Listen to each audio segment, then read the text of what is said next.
प्यारे बच्चों, स्वागत है आपका मेरे YouTube चैनल परिवर्तन बाई आनंद सर पर। बच्चों, आज हम क्लास 10th की NCERT मैथमेटिक्स का एक्सरसाइज 6.5 का क्वेश्चन 4, 5, 6, 7 और 8 क्वेश्चन 7 क्वेश्चन ही करेंगे। 8 क्वेश्चन इसमें नहीं हैं, तो हम इसको प्रूव करने के लिए, ये सारे क्वेश्चन सॉल्व करने के लिए पिछली जितनी भी आर्टिकल्स हमने आपको बताया था, जितना भी थ्योरम बताया था, उसका हम यहाँ क्या करेंगे, एप्लीकेशन करेंगे। खास तौर पर आपको पाइथागोरस थ्योरम का एप्लीकेशन यहाँ पर आपके पूरे एक्सरसाइज में है, उसको आप देख सकते हैं। तो पाइथागोरस थ्योरम अगर आपको जानना हो तो आप जो है मेरे डिस्क्रिप्शन में लिंक है पाइथागोरस थ्योरम का, उसको मैंने बहुत अच्छी तरह से समझाया है। आप उसको जा कर के देख लेंगे, समझ लेंगे, ताकि आपको फिर भविष्य में कोई दिक्कत ना हो उसको सॉल्व करने में, उसको प्रूव करने में। और जब पाइथागोरस थ्योरम आपके दिमाग में रहेगा तो आप क्वेश्चन को ईजिली सॉल्व कर सकते हैं। आइए बच्चों, हम देर न करके क्वेश्चन नंबर 4 देखते हैं। क्वेश्चन नंबर 4 क्या कह रहा है कि ABC is an isosceles right angle triangle at C। Prove that AB का स्क्वायर इक्वल टू 2AC का स्क्वायर। कितना है? 2AC का स्क्वायर है। तो बहुत इजी है। क्या कहा है कि यह ABC एक क्या है, राइट एंगल ट्रिंगल है एट C पर। तो यह C हो गया राइट एंगल, तो यह क्या हो जाएगा आपका, हाइपोटेनियस हो जाएगा। अब इसमें क्या है, यह आपका यह बेस हो गया, यह आपका परपेंडिकुलर होगा, किसी को भी हम ले सकते हैं, उसमें वो नहीं फर्क पड़ता है। तो पाइथागोरस थ्योरम क्या कहता है, किसी भी राइट एंगल ट्रिंगल में इस साइड का स्क्वायर क्या होगा, इस साइड के स्क्वायर के और इस साइड के स्क्वायर के सम के इक्वल होगा। ठीक है ना। तो यह क्या है आपका, ये दोनों साइड आपके इक्वल है। तो कैसे इसको प्रूव करेंगे कि in triangle ABC angle C equal to 90 degree. तो क्या होगा कि AC का AC है ना, तो यहाँ से हो जाएगा आपका AB का स्क्वायर इक्वल टू AC का स्क्वायर और CB का स्क्वायर। ठीक है ना। ये आपको मिलेगा, किससे मिला है, पाइथागोरस थ्योरम से, पाइथागोरस थ्योरम से। ठीक है ना। तो अब हम क्या देख रहे हैं कि बट क्या दिया हुआ है कि यह आइसोसेलेस ट्रिंगल है। तो AC इक्वल टू कितना है, BC है। तो यह हो जाएगा AC का स्क्वायर और यहाँ से AC का स्क्वायर इक्वल टू AB का स्क्वायर। यह इतना दिया हुआ है, तो हम लिख सकते हैं AB का स्क्वायर इक्वल टू 2AC का स्क्वायर। बहुत इजी है, इसको आप जो है सिंपली इसको प्रूव कर सकते हैं। ठीक है ना, आपको समझ में आ गया होगा। आइए हम जो है दूसरा वाला इसका पार्ट्स देखते हैं, क्वेश्चन नंबर 5 देखते हैं। आइए क्वेश्चन नंबर 5 देखते हैं। 5 क्या कह रहा है कि triangle ABC is an isosceles triangle with AC equal to BC if AB square equal to 2AC square prove that ABC is a right angle triangle. ठीक है ना। तो कुछ भी नहीं है, क्या कह रहा है कि ABC इज आइसोसेलेस ट्रिंगल, और इसको हमको दिखाना क्या है, और इसमें एक चीज दिया हुआ है आइसोसेलेस है, तो AB जो है BC के इक्वल है, और यह एक रिलेशन इनके बीच में दिया हुआ है, AB का स्क्वायर इक्वल टू 2AC का स्क्वायर। दिखाना क्या है कि ABC is a right angle triangle. तो हम किसी तरह से प्रूव कर दें कि इसका कोई एक एंगल 90 डिग्री का हो जाएगा, तो यह क्या हो जाएगा आपका, राइट एंगल ट्रिंगल हो जाएगा। सपोज करिए यही आपका ट्रिंगल है, और इसमें क्या लिखा हुआ है, यह AB और यह C, यह AB बराबर BC लिखा हुआ है। ठीक है ना। हमको दिखाना क्या है कि यह जो है आइसोसेलेस ट्रिंगल होगा। तो यह AB बराबर BC है, क्या दिखा हुआ है, AB बराबर AC बराबर BC दिखा हुआ है, यहाँ से AC इक्वल टू BC लिखा हुआ है। ठीक है ना। तब हमारा फिगर थोड़ा सा बदल जाएगा, यहाँ C हो जाएगा, यहाँ B हो जाएगा। तो हम सिंपली इसको कह सकते हैं कि यह जो क्वेश्चन नंबर 5 है वह converse of the question number 4 है, ऐसा कहा जा सकता है। आइए इसको हम लोग प्रूफ करें। बहुत इजी प्रूफ है इसका, यह साइड जो है इस साइड के इक्वल है। तो क्या दिया हुआ है कि इन ट्रिंगल ABC क्या है, AB का स्क्वायर इक्वल टू 2AC का स्क्वायर, और इसको लिख सकते हैं हम लोग AC का स्क्वायर और AC का स्क्वायर। चाहे अब एक AC, अब सिंस क्या है कि AC इक्वल टू BC है, तो हम लोग क्या लिख सकते हैं कि AC का स्क्वायर, एक AC की जगह हम लोग BC लिख देंगे, यह AB का स्क्वायर हो गया। तो किसी भी ट्रिंगल में अगर दो साइड का सम क्या हो, तीसरे साइड के सम के स्क्वायर का एड जो है तीसरे साइड के स्क्वायर के बराबर हो तो वह क्या होता है, वह उसके सामने का यानी कि ए बी के सामने का, यह ए बी यहाँ आपका क्या है, यह ए बी है, इसके सामने का यह एंगल कितना हो जाएगा आपका 90 डिग्री हो जाएगा। ठीक ना, तो लिख सकते हैं कि डेट इज एंगल कौन, A C B equal to angle C equal to 90, कैसे, कन्वर्स ऑफ पाइथागोरस थ्योरम। ठीक है ना, इस थ्योरम से यह क्या हो गया 90 डिग्री हो गया। That is triangle a b c is right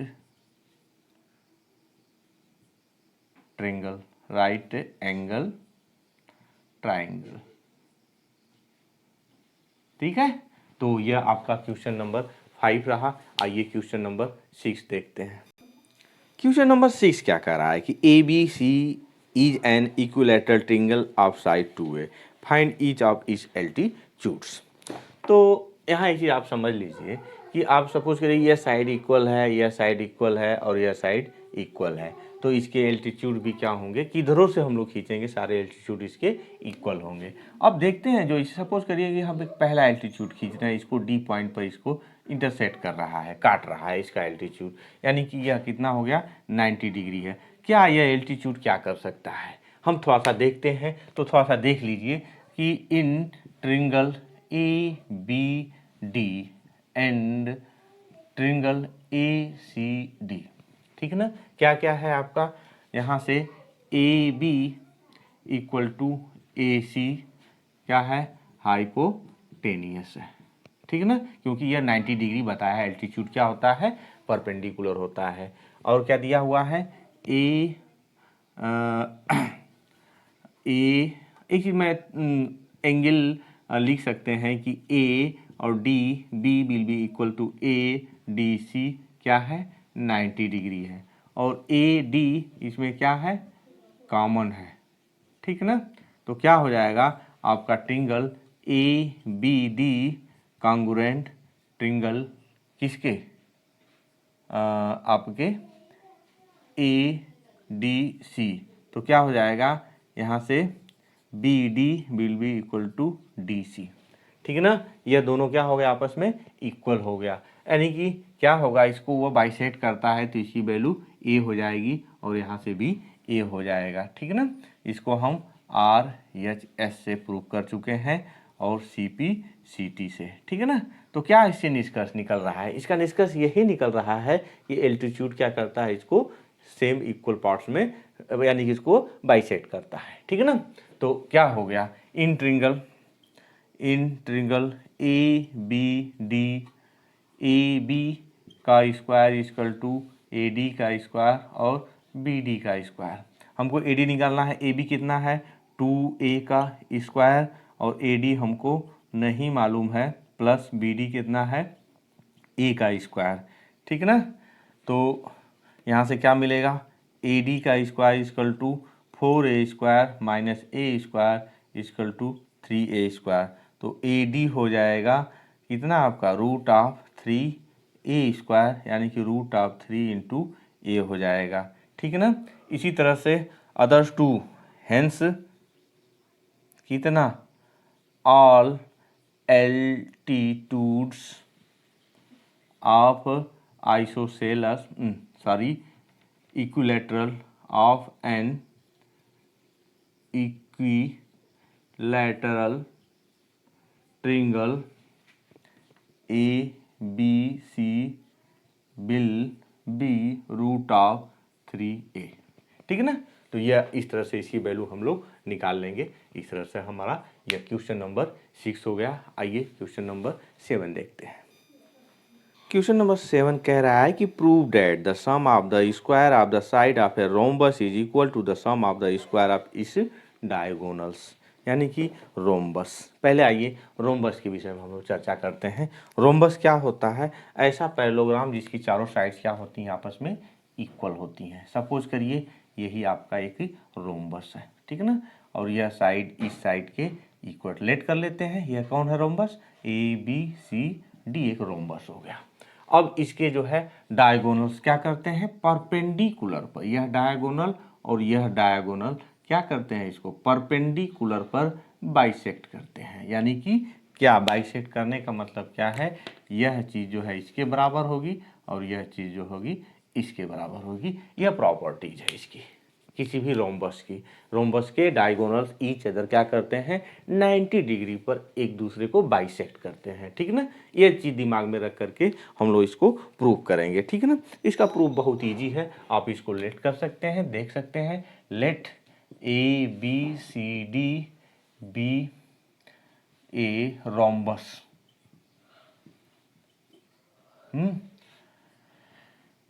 and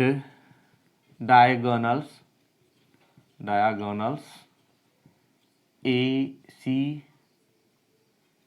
bisect diagonal BD at O। ठीक है ना, ठीक, एट राइट एंगल। ठीक, अब हम क्या करें, ट्रिंगल्स ले लें। इन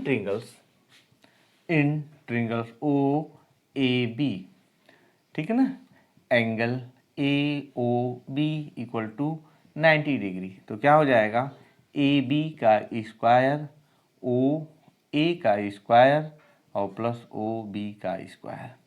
सिमिलरली बी सी का स्क्वायर ओ बी का स्क्वायर और ओ सी का स्क्वायर, सी डी का स्क्वायर ओ सी का स्क्वायर ओ डी का स्क्वायर एंड ए डी का स्क्वायर ओ ए का स्क्वायर ओ डी का स्क्वायर।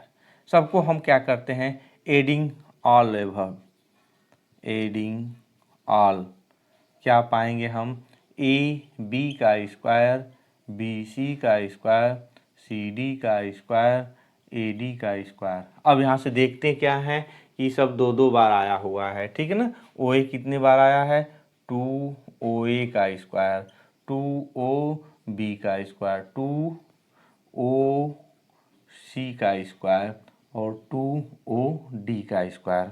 अब एक चीज़ आप यहाँ देखिए, क्या चीज़ है कि हम यहाँ क्या दिख रहा है कि ओ ए बराबर ओ सी और क्या है, ओ बी बराबर ओ सी, है ना। तो इसको हम लोग क्या लिख सकते हैं, ओ ए को ओ सी, है ना। तो जहाँ ओ सी है वहाँ लिख दीजिए 2 ओ ए का स्क्वायर और ओ सी वाला है तो 2 ओ सी स्क्वायर एक जगह, 2 o b square plus 2 o d square. क्या लिख सकते हैं, 4 अभी नहीं, 4 नहीं करते हैं, 2 ओ ए का स्क्वायर और 2 ओ ए का स्क्वायर 2 ओ बी का स्क्वायर चाहे 2 ओ डी का स्क्वायर 2 ओ डी स्क्वायर ही लिख देते हैं। यहाँ से क्या मिलेगा, 4 ओ ए का स्क्वायर और 4 ओ डी का स्क्वायर। अब ओ ए को हम लिख क्या सकते हैं, 4 गुना करें चाहे इसको लिख सकते हैं ओ ए को 2 ओ ए का होल स्क्वायर और 2 ओ डी का होल स्क्वायर। अब यह चीज़ क्या लिखा जा सकता है, यह लिखा जा सकता है कि 2 ओ ए को क्या लिख सकते हैं, ए सी का होल स्क्वायर और इसको बी डी का स्क्वायर। डेट इज क्या मिला हमको, हमको मिला कि ए बी का स्क्वायर बी सी का स्क्वायर सी डी का स्क्वायर डी ए का स्क्वायर इक्वल टू कितना, ए सी का स्क्वायर और बी डी का स्क्वायर।